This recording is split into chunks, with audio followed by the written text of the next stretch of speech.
excelente profesional, amiga y compañera de trabajo, una joven valor con varios años de experiencia y actual bibliotecaria de la Sociedad Canaria de Pediatría de Las Palmas.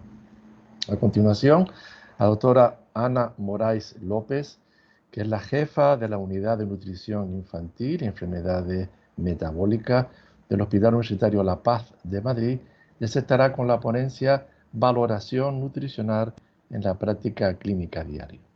La doctora Ana Moraes es una excelente profesional, amiga de muchos años, referente nacional e internacional en el campo de la nutrición infantil, de las enfermedades metabólicas, con la que he tenido y sigo teniendo el placer de colaborar profesionalmente y compartir muchos momentos no pandémicos, como decimos en la actualidad, ¿verdad? Bien. Agradecerle a los dos ponentes su presencia esta tarde con nosotros, seguro que le va a ser de muchísima utilidad, así como todo el equipo humano de Mead Johnson RD, su colaboración y muy especialmente a doña Alicia Hernández. Gracias, Alicia.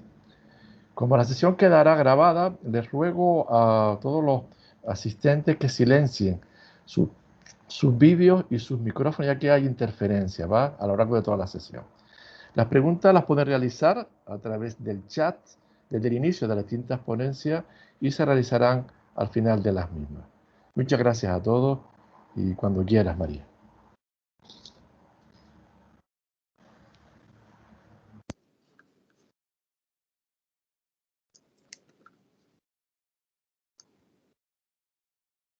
Hola, buenas tardes. Yo soy María Hernández. Muchas gracias, Luis, por la presentación y por contar conmigo para esta presentación del caso clínico. Les presento a Gabriel, que es un niño de 4 años que consultaba el 24 de febrero a las 8 de la tarde, más o menos, en el servicio de urgencias de su centro de salud por un cuadro de tos y rinorrea de una semana de evolución asociado a febrícula de unas 24 horas y odinofagia durante las últimas horas. A la exploración presentaba un buen estado general, normohidratado, normocoloreado, con una auscultación cardiopulmonar abnormal y un abdomen normal. Lo único que destacaba era una orofaringe hiperémica. Fue diagnosticado un catarro de vías altas y con tratamiento sintomático y control por su pediatra en 24-48 horas. Efectivamente, la madre de Gabriel pidió cita para su pediatra el viernes 26 de febrero a media mañana, pero en vez de ir a urgencias a la hora que tenía, a la pediatra a la hora que tenía pautada, acude a urgencias a primera hora de la mañana porque, según refiere, presenta orinas de color coñac. A la exploración, a su pediatra le llama la atención el decaimiento generalizado asociado a una ictericia cutáneo mucosa y unas conjuntivas ictéricas. Le realiza una exploración física completa y lo único que le destaca es una patamegalia a nivel de reborde costal. ¿Qué haríamos con este paciente? Pues decidimos no hacer nada, mantenemos una actitud expectante. Al final es una ictericia que la podemos estudiar por consultas y irnos citando al paciente. Solicitamos una analítica de rutina para realizar su estudio o podemos solicitamos una analítica urgente en las primeras 24 horas o decidimos derivar a urgencias de pediatría. Efectivamente, la respuesta correcta sería derivar a urgencias de pediatría. Porque tenemos que sospechar, porque dada la rapidez de la instauración del cuadro y el decaimiento del paciente, deberíamos derivar a urgencias de pediatría. De hecho, ante un paciente ictérico deberíamos tener una etiología, puede ser un signo de múltiples patologías. Puede ser una elevación a expensas de una hiperbilirubinemia indirecta o a expensas de una hiperbilirubinemia directa. Habría que pensar en un paciente en sospecha de una hepatopatía, en sospecha de una anemia hemolítica o en un paciente con sospecha de sepsis, entre otras tantas causas. ¿Qué fue lo que hizo su pediatra? Efectivamente, lo deriva a urgencias del Hospital Materno Infantil, pero previamente realiza una tirada reactiva de orina donde objetiva hematuria, proteinuria, leucocitos y cetonas positivas. Y le hizo una glucemia capilar que presentaba 65 de glucemia capilar. La pediatra le derivó a urgencias, pero ella probablemente se habrá quedado pensando que ¿por qué tenía este niño las orinas colúricas? Pues tenemos que pensar en 3 grandes grupos. Podría ser una hepatopatía, pero ella decía si no tenía clínica digestiva, aunque tenía una hepatomegalia. Alteraciones de la vía urinaria, pues en principio tampoco no refería a síndrome miccional Y otra causa que ella también podía pensar es falsas hematurias, pero el paciente nos refería que no tenía ingesta de fármacos ni ingestas de otros alimentos que pudiesen colorar la orina. O podría ser una hemoglobinuria, pues todos estos diagnósticos diferenciales pensó su pediatra en lo que le derivaba a urgencias de pediatría. Llega a urgencias de pediatría donde el paciente relata la misma historia, un niño de 4 años que lleva con tos y rinorrea de una semana de evolución y que ha asociado fiebre durante las últimas 24 horas e ictericia durante las últimas horas asociada a las orinas colúricas. Se le hace una evaluación primaria donde se ve que tiene una vía aérea permeable con una frecuencia respiratoria de 30 respiraciones por minuto, una saturación de 99% y una auscultación cardiopulmonar normal. Lo único que destaca es una frecuencia cardíaca de 148 latidos por minuto, que si recordamos que es un niño de 4 años, las frecuencias cardíacas tendrían que rondar entre 80 y 140 latidos por minuto, pero es verdad que este paciente también estaba en este momento con una temperatura de 37,8. ¿Sería esa elevación de la frecuencia cardíaca por la fiebre o por otra causa? Y de resto una tensión arterial de 114/85, estaba alerta con unas pupilas isocóricas no normativas y lo que destacaba también en urgencias de pediatría es el decaimiento, la ictericia cutánea generalizada y la hepatomegalia a reborde costal. ¿Qué pruebas complementarias le podemos pedir a este paciente? ¿Le pediríamos un hemograma bioquímica con función hepática o le añadiríamos hemograma bioquímica con función hepática coagulación?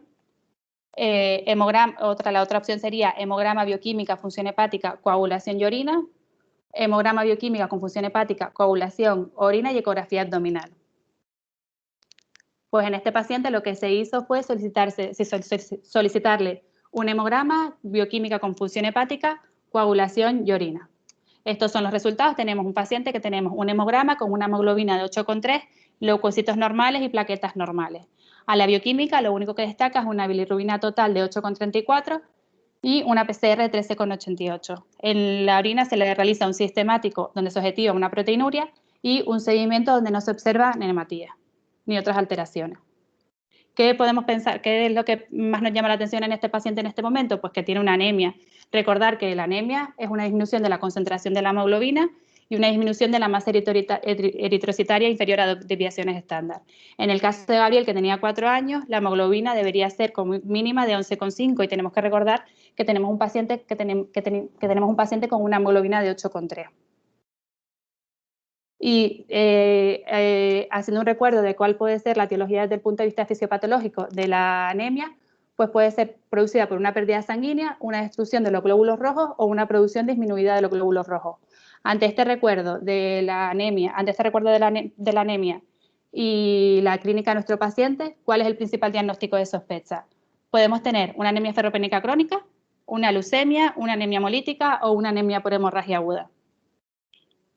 Pues podríamos descartar una anemia ferropénica crónica porque dada la rapidez de la instauración del cuadro clínico es poco probable, una leucemia al final no están afectadas otras series sanguíneas y una anemia por hemorragia aguda no existen antecedentes de trauma ni sangrado evidente y realmente tampoco existe una alteración hemodinámicamente.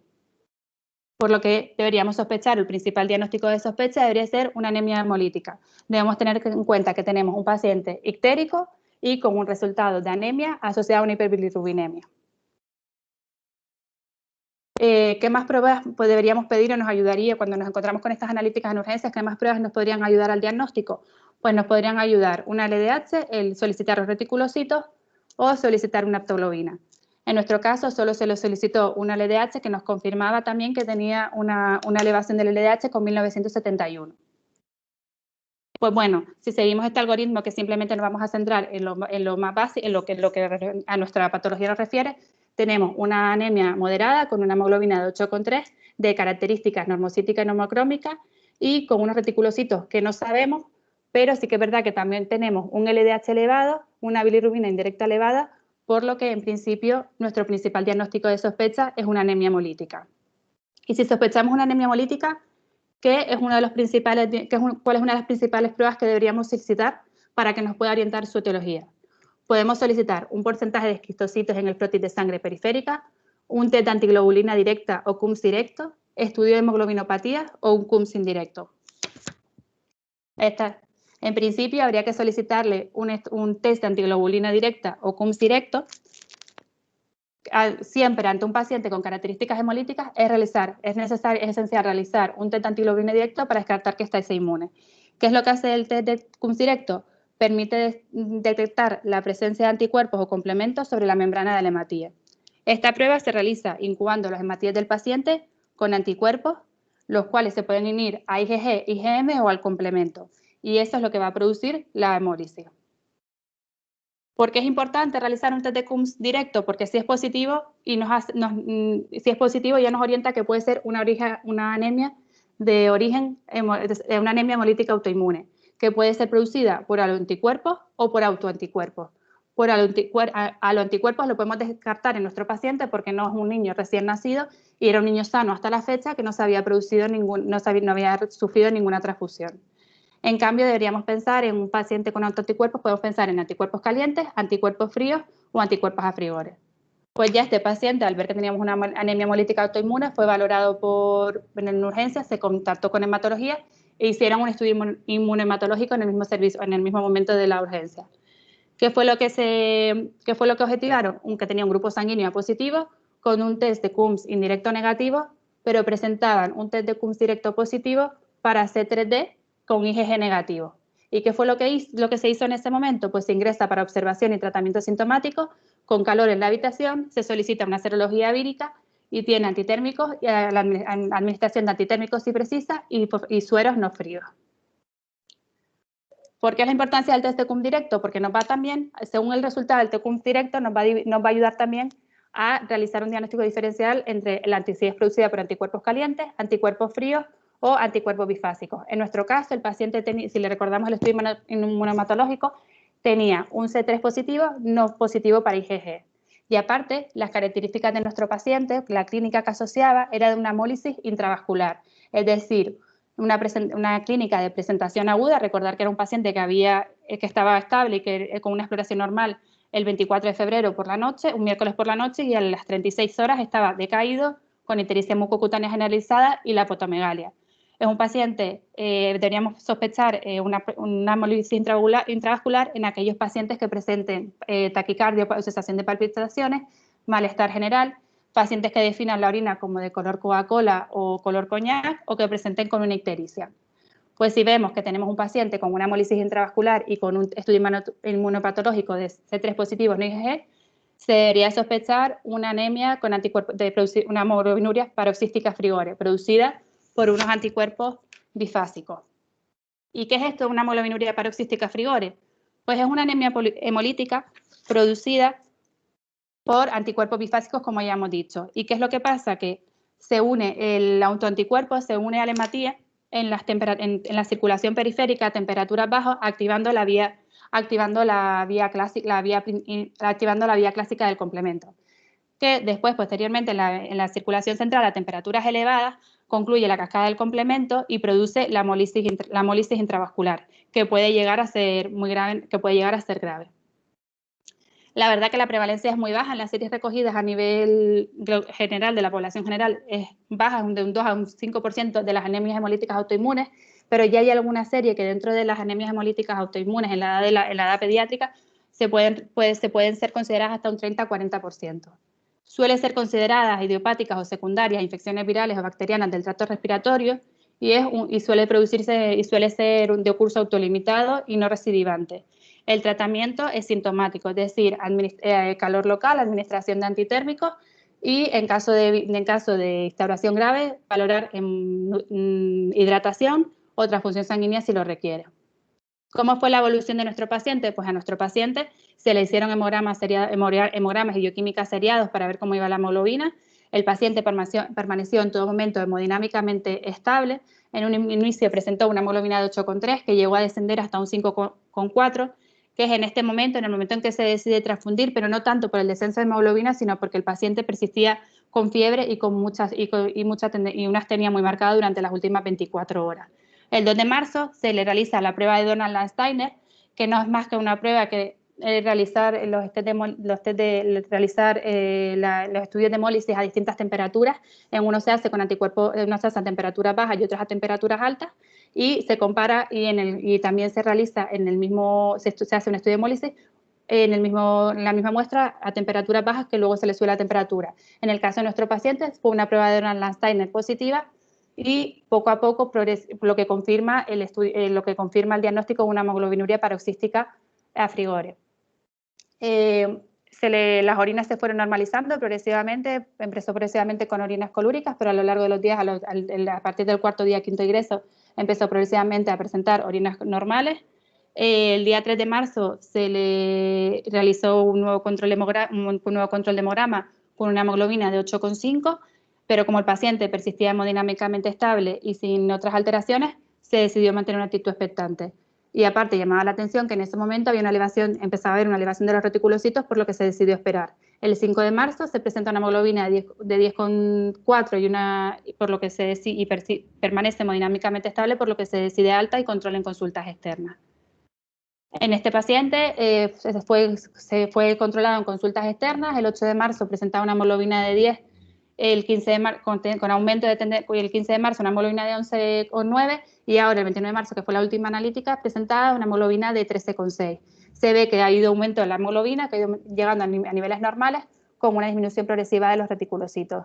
¿Por qué es importante una anemia hemolítica a frigore y por qué una hemoglobinuria paroxística a frigore y por qué hemos oído hablar de ella? Porque es la menos frecuente en la población general, pero aumenta su frecuencia en la edad pediátrica. Requiere un alto índice de sospecha, es decir, hay que sospecharlo en un paciente que presente signos clínicos de hemólisis intravascular con antecedentes de infección respiratoria.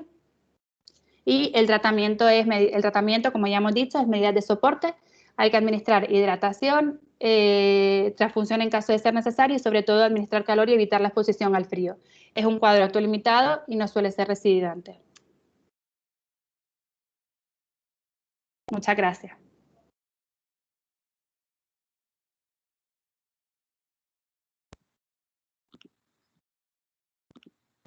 Gracias, María. Ahora intervendrá la doctora Ana Moray.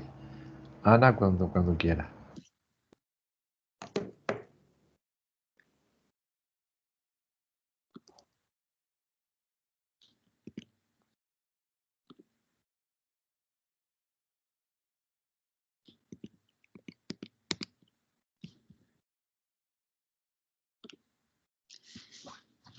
Buenas tardes.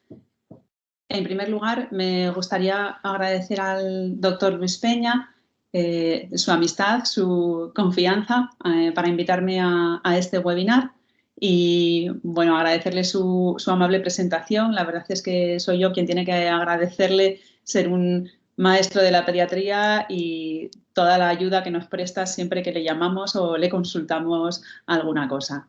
En los siguientes minutos vamos a revisar algunos conceptos sobre la valoración nutricional en la consulta de pediatría, en la práctica clínica diaria. El seguimiento nutricional es una parte importante de la atención al niño, tanto al niño sano como al niño enfermo, en atención primaria y en atención especializada. La valoración nutricional nos va a permitir realizar un seguimiento cercano del crecimiento y desarrollo del niño, detectar desviaciones de la normalidad. Si hubiese algún trastorno, orientar el origen de ese trastorno, evaluar su gravedad y, en muchos casos, iniciar las recomendaciones terapéuticas para corregirlo. En líneas generales, podemos decir que el estado nutricional de una persona, de un niño, es el resultado del balance energético entre el ingreso de energía y el gasto energético. Los ingresos de energía habitualmente con la dieta oral, pero que puede ser también una dieta enteral o parenteral, una vez asimilados. Si es una dieta oral o enteral, pues nunca se absorbe el 100% o incluso puede haber pérdidas extraordinarias de energía por diarrea o por otros mecanismos, pero una vez que se asimila la energía, es utilizada en los diferentes componentes del gasto energético. El gasto energético basal, que es el coste energético de mantener funcionando todos los órganos y sistemas, el crecimiento, el gasto por actividad física y la termogénesis inducida por la dieta, que es el coste energético de digerir, absorber, metabolizar los alimentos. Pues bien, según sean los ingresos y según sea el gasto, ese balance dará como resultado una estructura corporal concreta, que a grandes rasgos podemos dividir entre lo que llamamos el contenido proteico o masa magra, que son todas las vísceras, los órganos y la masa muscular, que es el tejido metabólicamente más activo y donde está contenida fundamentalmente la proteína corporal. Y la masa grasa, que es donde está contenida la reserva energética que vamos a utilizar durante los periodos de ayuno o cuando aumentan los requerimientos de energía. Bien, pues según sea el balance entre ingreso y gasto energético, pues tendremos más o menos depósitos energéticos o más o menos o mejor o peor masa magra. A la hora de evaluar el estado nutricional, por lo tanto, deberíamos evaluar todos estos puntos. Cómo es la estructura corporal del niño o su composición corporal, cómo es su gasto energético, si existe alguna vía de pérdidas energéticas extraordinarias y cómo es su ingreso energético, cómo es su dieta. Es decir, tenemos que evaluar cómo está el niño desde el punto de vista nutricional y cómo ha llegado a esa situación, evaluando el gasto y la ingesta. Generalmente, en la consulta de pediatría general o de pediatría de atención primaria, cuando hablamos de valoración nutricional nos referimos a este primer paso, a la valoración del crecimiento y de la estructura corporal, y es a lo que nos vamos a dedicar sobre todo en los minutos siguientes. Con respecto a la historia clínica, detalles que nos interesan desde el punto de vista nutricional es cómo ha sido el crecimiento y desarrollo de los padres, si la evolución que lleva este niño que estoy valorando o que consulta por un retraso del crecimiento o por un peso bajo, si se parece a cómo eran sus padres cuando tenía su edad, si existen enfermedades hereditarias, cómo es su situación social, su acceso a alimentos, cómo es su actividad física, su acceso a actividades de ocio, su entorno higiénico. ¿Cómo fue el periodo perinatal? Si fue un CIR o nació con un peso adecuado. ¿Cómo ha sido la cronología de la alimentación? No solo en cuanto a qué edad introdujo cada uno de los alimentos, sino también información sobre, por ejemplo, cuándo empezó a hacer una pausa nocturna prolongada, cuándo pasó de hacer 8 tomas o 10 a hacer 5, para así poder calibrar si la ingesta alimentaria se adecuaba a los requerimientos en cada momento de la vida.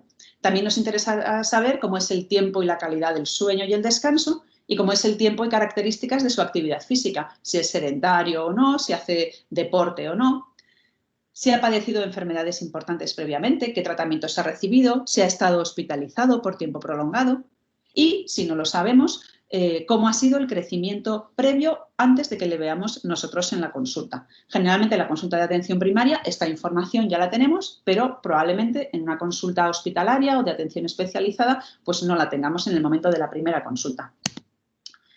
También en la anamnesis solemos aprovechar para hacer una primera valoración de la ingesta.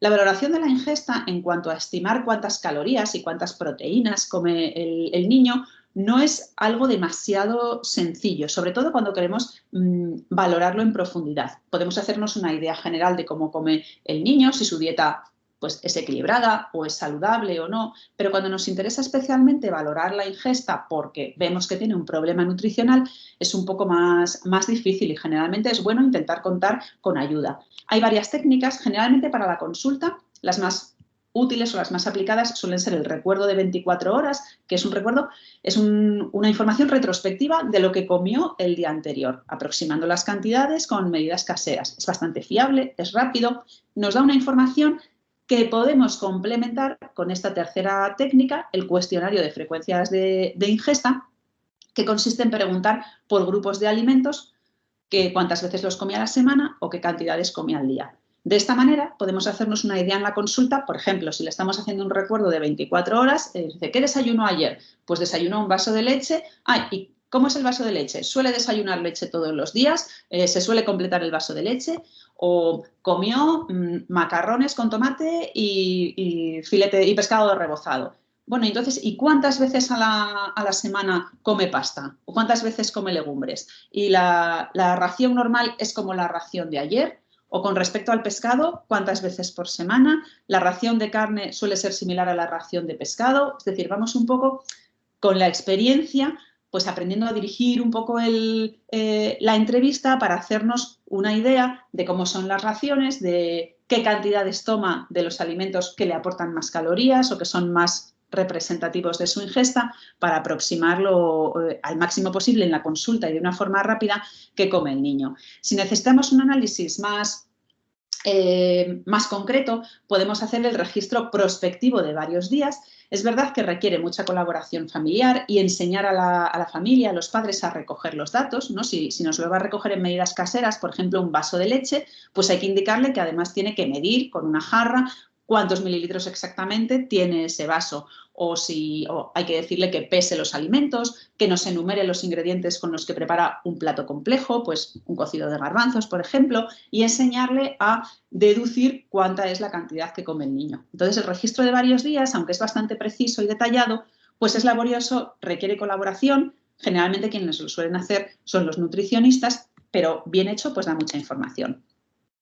Con respecto a la exploración física, bueno, pues en general, en los últimos años habíamos dejado de ver esos signos clásicos de lo que se llamaban estigmas de la malnutrición, pero lo cierto es que volvemos a ver pues, niños con marasmo, con malnutrición energética, con cuasiorcor, estos edemas de la malnutrición proteica, estos pliegues, las alteraciones cutáneas periorificiales, las keilitis, las equimosis, estas alteraciones de anejos, que estas alteraciones cutáneas y de los anejos suelen ser indicativas de forma inespecífica, es cierto, de déficits de micronutrientes. Es verdad que actualmente, pues, al haber supervivientes de patologías muy graves perinatales o de tratamientos muy intensivos, pues, antitumorales o cirugías de mucha envergadura, si en esos pacientes no se hace una terapia nutricional adecuada, pues a medio o largo plazo conducen a una desnutrición que puede ser grave.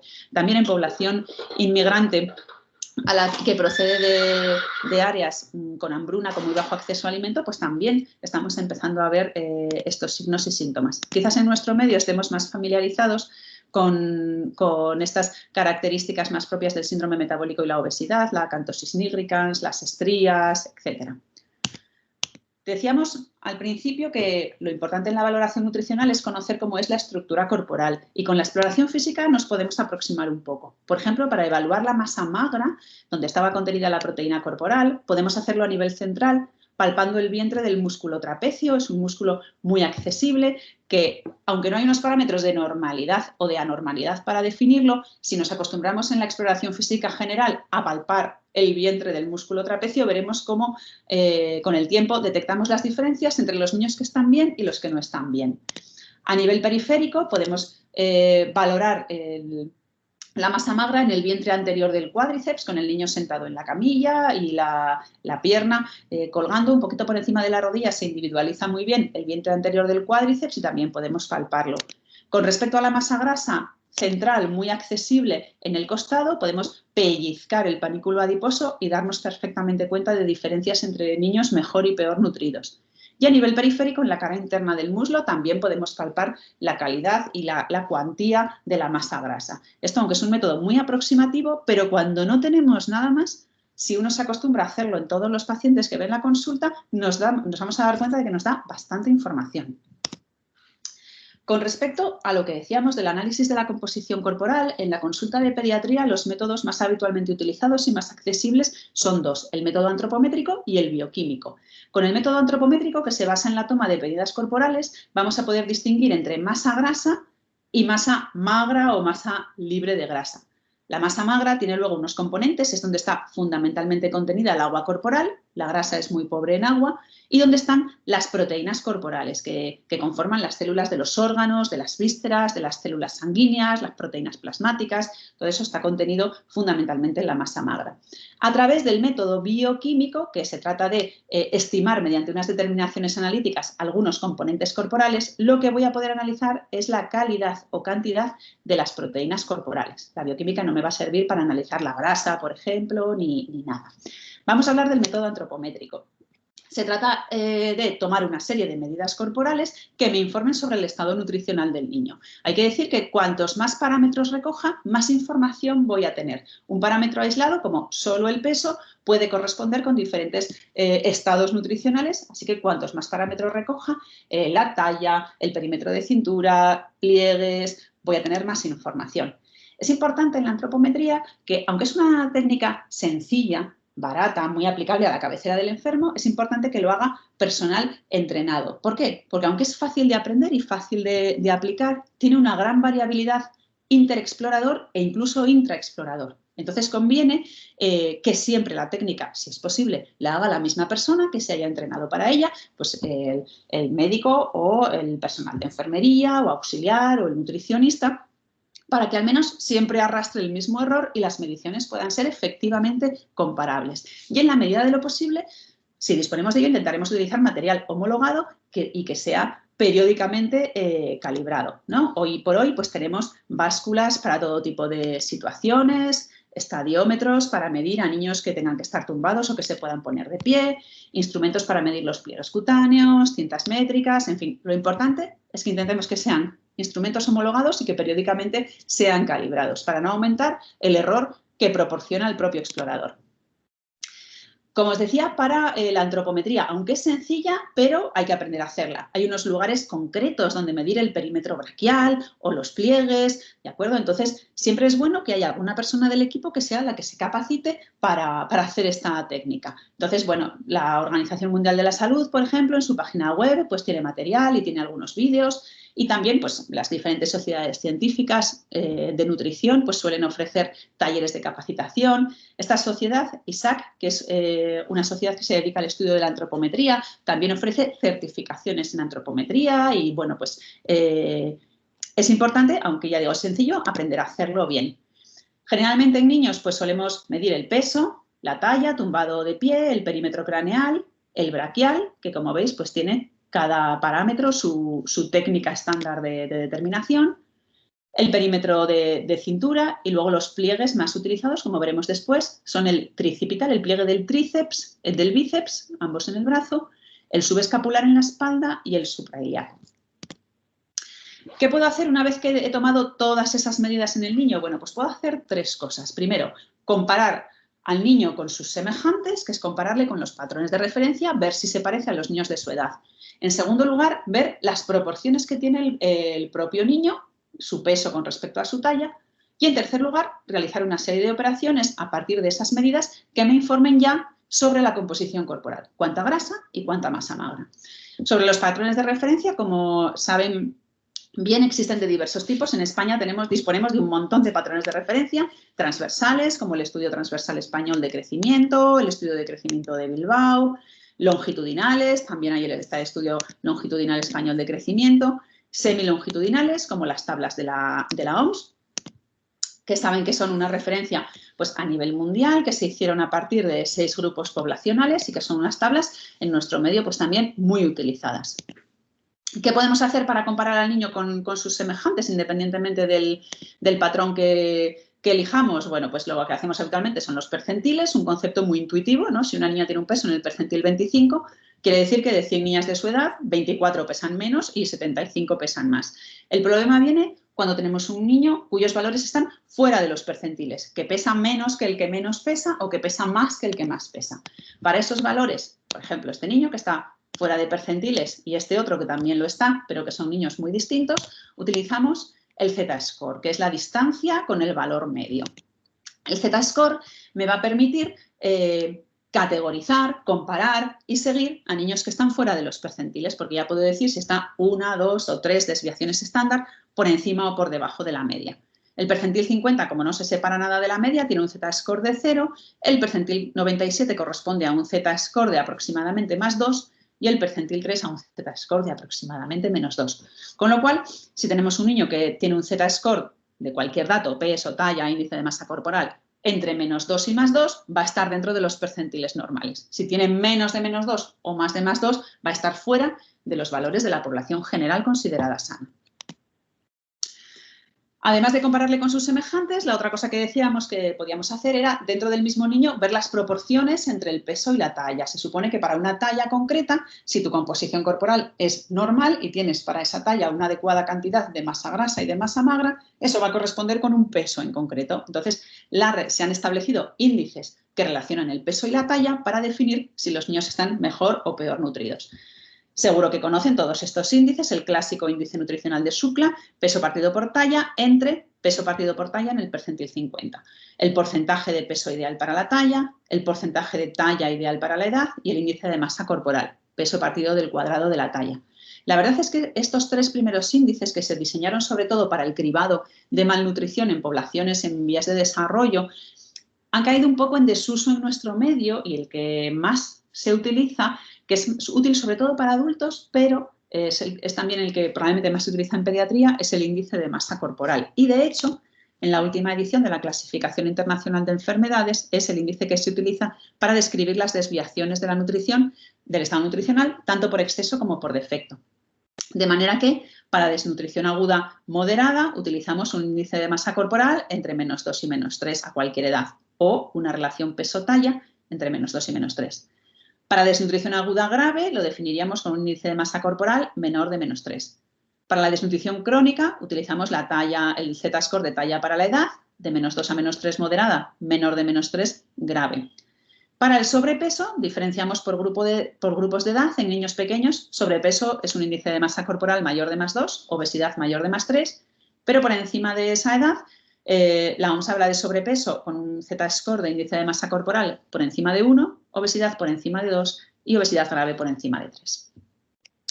Bien, pues le hemos comparado con sus semejantes, hemos establecido los índices de relación peso-talla y la tercera parte sería hacer esos cálculos de composición corporal a partir de sobre todo de los pliegues de grasa subcutánea. Como decía al principio, requiere su técnica, hay que aprender a pellizcar solo la grasa sin llevarme nada de músculo, que en algunos niños es difícil, a no apretar ni mucho ni poco, y bueno, pues hay que saber que al medir el pliegue lo que voy a medir es 2 veces el grosor de la grasa subcutánea. Como decía, los 4 pliegues más utilizados en pediatría, en el punto medio del brazo, por la parte posterior es el tricipital, por la parte anterior el bicipital, en una línea que haga ángulo de 45 grados con el raquis en la zona de la punta de la escápula, el pliegue cutáneo subescapular, y en la intersección entre la cresta ilíaca y la línea axilar media, el pliegue cutáneo ilíaco. Cuando tengo los datos de estos pliegues, bueno, pues se han desarrollado una serie de ecuaciones logarítmicas un poco complejas para calcular el porcentaje de grasa corporal, la grasa corporal en porcentaje de peso o en kilos, y bueno, hay diferentes ecuaciones para las distintas edades. Para todos estos cálculos de los que estamos hablando, afortunadamente hoy contamos con diversas herramientas informáticas que nos facilitan mucho la vida porque sobre todo nos dan rapidez. Una muy utilizada tanto en España como en Latinoamérica es la de la Sociedad Española de Gastroenterología, Hepatología y Nutrición Pediátrica. Hay que decir que promovida por el doctor Luis Peña, gracias a él pues podemos disfrutar de esta herramienta y bueno, pues introduciendo pues, los datos del niño, sexo, el día en que hacemos los cálculos, introducimos pues su fecha de nacimiento, por ejemplo, y con estos datos nos calcula automáticamente la edad decimal y podemos introducir pues el peso, la talla. Y como ven, pues es súper rápida, automáticamente nos calcula percentiles, Z-score, podemos cambiar el estándar para hacerlo con el que estemos acostumbrados a utilizar y bueno, pues eso nos lo hace con los distintos parámetros. Nos calcula muchas cosas, el índice de masa corporal, superficie corporal, los índices nutricionales que hemos comentado antes. Si le hemos medido los pliegues, pues metemos aquí pues unos pliegues, así que nos vamos como a inventar. Podemos a su vez calcular el Z-score y el percentil de los pliegues, pero sobre todo la utilidad que tiene es, un poquito más abajo, que nos calcula con la fórmula que nosotros elijamos la grasa corporal en porcentaje o en kilos y la masa libre de grasa o masa magra. Y luego esto lo podremos o comparar un niño evolutivamente consigo mismo o compararlo con estándares de referencia. La herramienta nutricional pues da también mucha más información. Si tenemos datos de la visita anterior, nos calcula la velocidad de crecimiento y tiene también, bueno, pues para calcular los requerimientos energéticos y la verdad es que es una herramienta pues muy, muy útil para la consulta diaria. Bien, y hasta aquí más o menos llega el método antropométrico. En base a la medida del peso, de la talla y de esos pliegues, voy a poder estudiar la cantidad de grasa o la proporción de grasa y de masa magra que tiene el niño. Unas pinceladas sobre el método bioquímico. Decíamos que eran unas determinaciones analíticas que nos van a ayudar sobre todo a explorar el contenido proteico del organismo. El contenido proteico siempre está en constante renovación. Las proteínas viscerales, las proteínas musculares, las proteínas plasmáticas están en un continuo proceso de degradación, de catabolismo y de formación, de anabolismo. Y es ese equilibrio entre los dos el que hace que se mantengan relativamente estables, aumenten o disminuyan. Los tipos de proteínas que podemos encontrar en el cuerpo serían, por tanto, las proteínas somáticas, que son aproximadamente entre 1/3 y la mitad, y son las del músculo esquelético, las proteínas viscerales, que son las proteínas de los órganos, de las células sanguíneas, y las proteínas séricas, y las que llamamos proteínas extracelulares del tejido conjuntivo, cartílago y hueso, que no se alteran tanto por cambios energético-metabólicos y que no son accesibles fácilmente a técnicas de exploración, ni analíticas ni por otras técnicas. Las más utilizadas en la práctica clínica para valorar el compartimento proteico corporal, que es para lo que nos va a ayudar el método bioquímico, son las proteínas viscerales. ¿Cómo valoramos las proteínas viscerales? Bueno, pues se trata de, a partir del principio de que las vísceras sintetizan proteínas, sobre todo el hígado es la que más proteínas sintetiza, pero también el resto de las vísceras. Esa síntesis está en equilibrio con los niveles plasmáticos de esas proteínas. Por lo tanto, midiendo sus niveles plasmáticos, puedo inferir cómo es el estado del magro visceral. Las proteínas viscerales más utilizadas son la albúmina, la transferrina y sobre todo las proteínas de vida media corta, la prealbúmina y la proteína transportadora de retinol. Problema. En la infancia, que funcionan como proteínas de fase aguda. En un niño con una enfermedad aguda grave, la albúmina sufre una fuga capilar y disminuyen sus niveles. Y la transferrina, prealbúmina y proteína transportadora de retinol también cambian sus niveles, no por causas nutricionales, sino por fase aguda. Por lo tanto, cuando quizás nos interesa más evaluar nutricionalmente al niño, que es cuando está enfermo, es cuando menos utilidad van a tener los parámetros bioquímicos. Y esto tenemos que saberlo porque a veces le damos como mucha importancia y, sin embargo, nos da muy poca información. Con respecto a las proteínas somáticas, que hemos dicho que son las del músculo esquelético, ¿cómo puedo valorar la calidad del magro muscular? Bueno, pues me baso en el principio de que el músculo esquelético produce una serie de metabolitos que se eliminan de forma estable por la orina, de los cuales el más característico es la creatinina. Si yo mido la creatinina que se excreta en orina, puedo inferir cómo es la calidad y cantidad de la masa muscular, aunque no la esté cuantificando en kilos, pero sí me puedo hacer una idea de si está bien o mal. Para ello utilizo el índice de creatinina talla, que consiste en medir la creatinina que excreta el niño en orina de 24 horas, por lo tanto, para hacerla necesito que el niño sea capaz de recoger orina de 24 horas y compararla con la creatinina en orina de 24 horas ideal para su talla.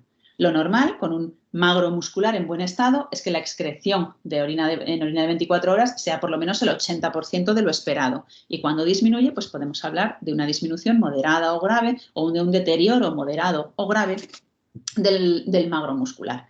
Y realmente, desde el punto de vista bioquímico, lo que es valorar la composición corporal o ayudarnos a valorar la composición corporal, no tenemos muchas más herramientas. Es verdad que a veces para lo que es la valoración nutricional global, recurrimos a la bioquímica para valorar otros aspectos, como pueden ser los micronutrientes, ferritina, vitaminas, minerales.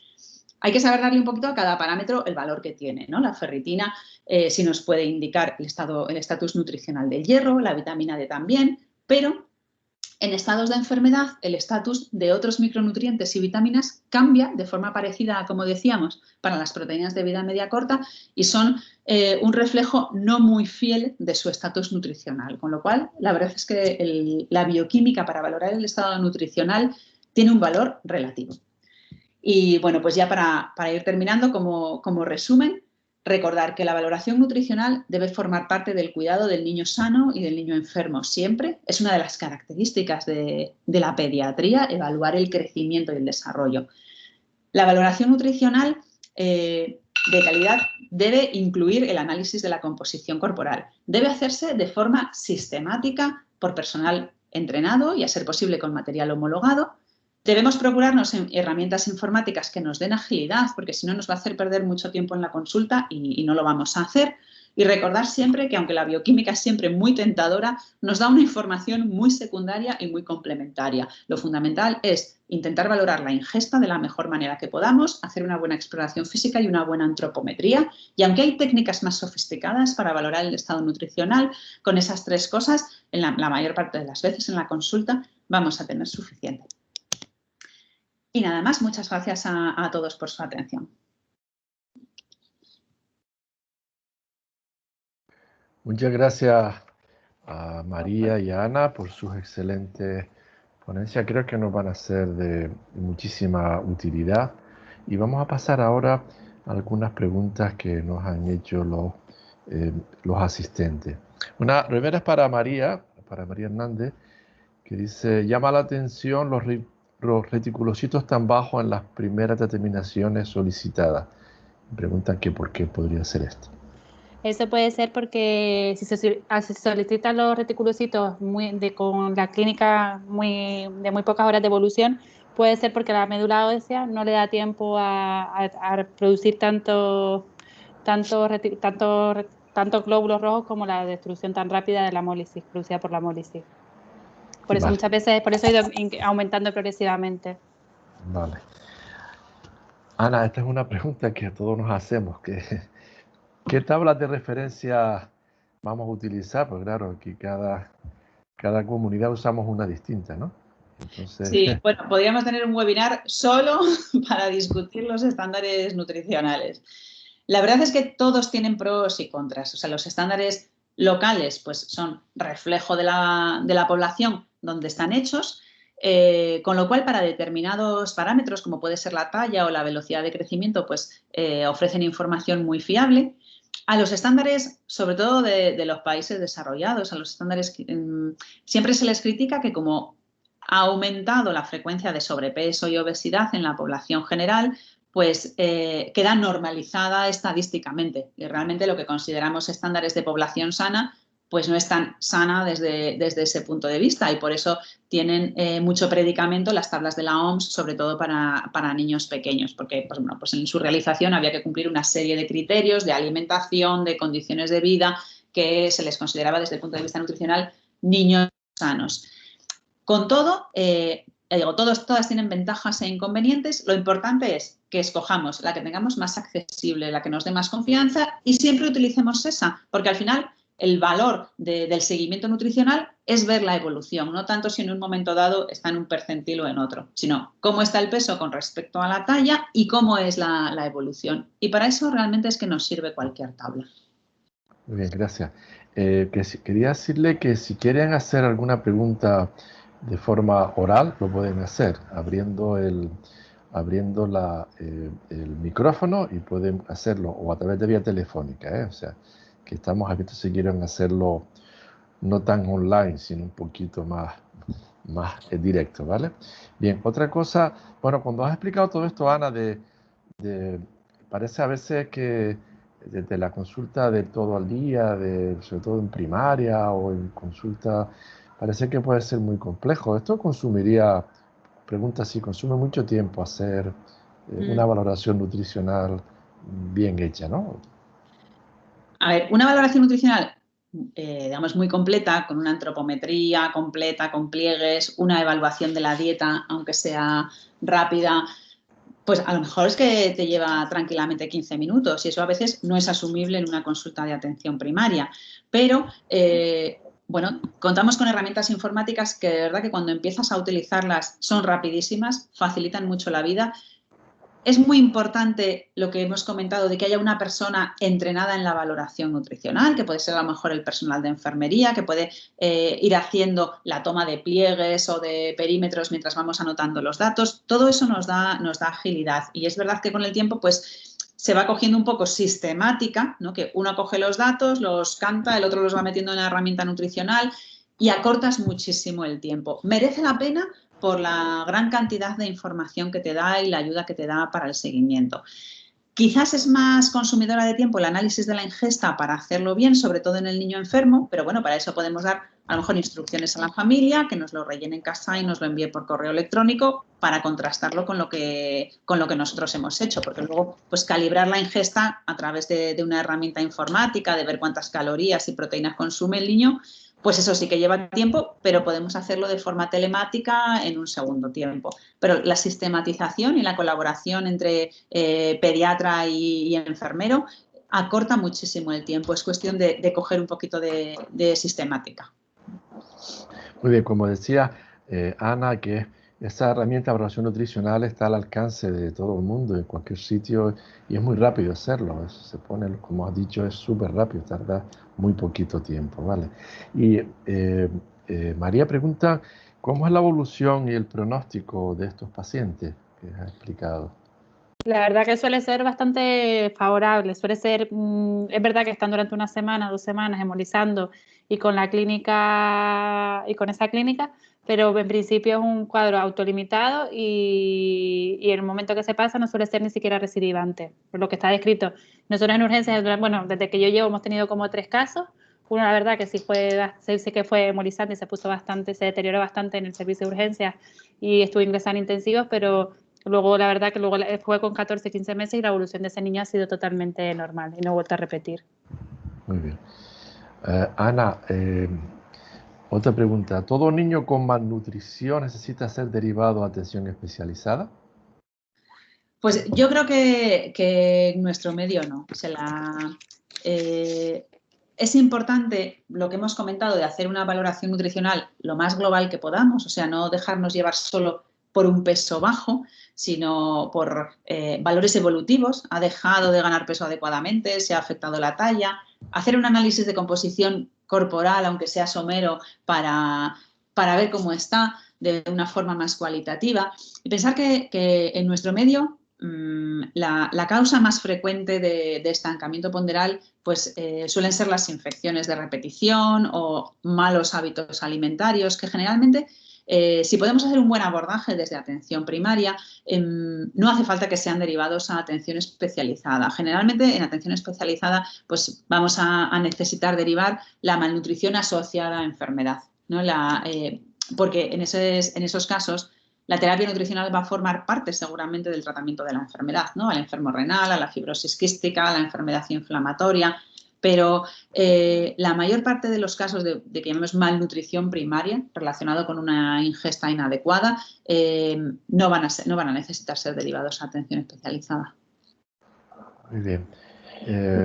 Ya estamos llegando a nuestro final. Solamente si ustedes quisieran hacer alguna consideración o algo más añadir a sus ponencias, pueden hablar ahora con los invitados. Algo quisieran ustedes aportar más.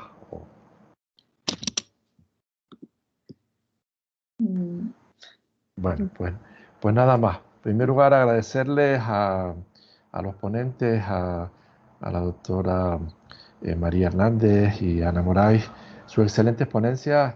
Ana, lo han hecho fenomenal, está muy bien, muy claro como lo han hecho. Creo que son ponencias que tanto es para cualquier tipo de pediatra o de médico de familia, tanto en la atención primaria como en la atención hospitalaria. Son temas que tenemos que saber. Agradecerle a todos ustedes que se hayan estado con nosotros, ¿vale? Mayoría mujeres, porque hay un partido del Madrid ahora, y claro, pues normal que algunos no estén conectados. Y nada más, nosotros vamos a seguir desde la Sociedad Canaria de Pediatría de Las Palmas, realizando estas puestas al día de forma mensual. Estamos abiertos también a todos los socios y a los no socios a que nos expongan temas que creen que pueden ser de interés, y aunque sé que ya todo el mundo está muy cansado de tanta comunidad, son muy, muy interesantes de llevar en los temas que hemos llevado, ¿vale? Agradecerle a Bill Johnson RB su presencia con nosotros, especialmente a Alicia. Buenas noches para todos y muchas gracias, ¿eh? Quedamos en otro momento. Gracias. Gracias. Gracias. Gracias. Gracias. Gracias. Gracias, buenas noches. Gracias.